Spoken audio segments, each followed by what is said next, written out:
If you were living in Marquette 100 years ago, you would have been living through that fine time in American history known as Prohibition.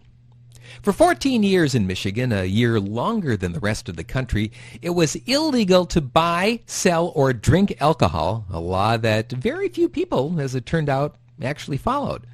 Dr. Russ Manyagi, an emeritus professor of history at NMU, wrote a book about the subject and says that before Prohibition went into effect, downtown Marquette was quite the hot spot for drinking.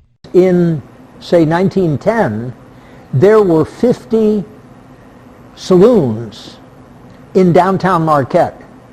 Washington, 3rd, Baraga, Front, all through the downtown area. 50.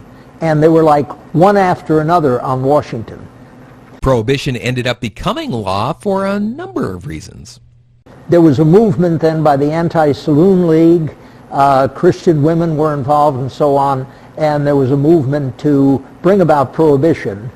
And in Michigan, it started in 1918. So we were about a year and a half into Prohibition when national Prohibition hit in 1920. And the going joke was, if you want to see how to avoid Prohibition, check into Michigan. Of course, just because alcohol became illegal didn't mean that people didn't drink. Some people tried making their own moonshine, a practice that was rather popular in South Marquette. Young kids in the 1920s would notice they hadn't seen a neighbor for a while, ask their parents where they were, and would then be told, well, they're on a 3 to 5 year vacation. If you didn't want to make your own alcohol, though, bootleggers were more than happy to try and bring it to you.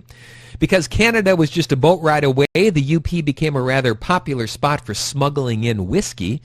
And once the alcohol was in Marquette, Dr. Manyagi says there was even a rather easy way to get it.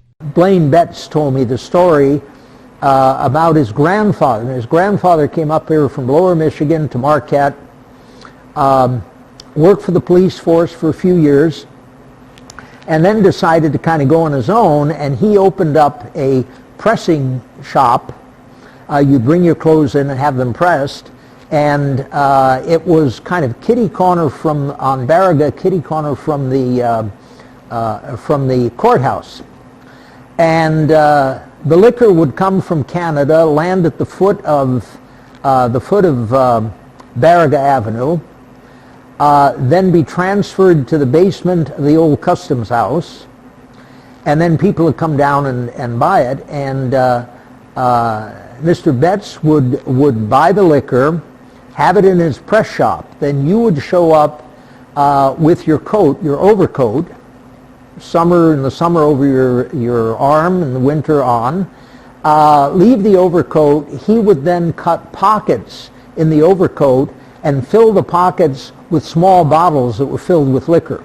So you would leave with this overcoat with maybe, a quart of booze around you.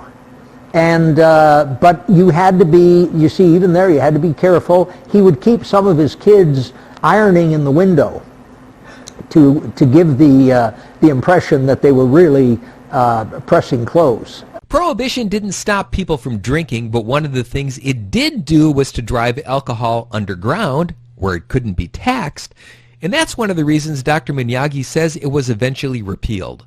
Once the law was repealed in 1933, things went back to normal with one big change.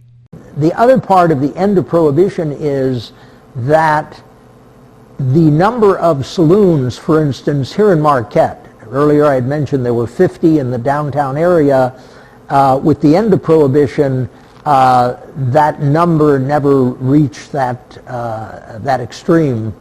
And what we're talking about there is saloons that were not really eateries like you have today. You have a restaurant and liquor is sold.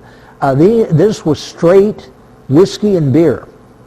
And that pretty much ended in Marquette and throughout the Upper Peninsula.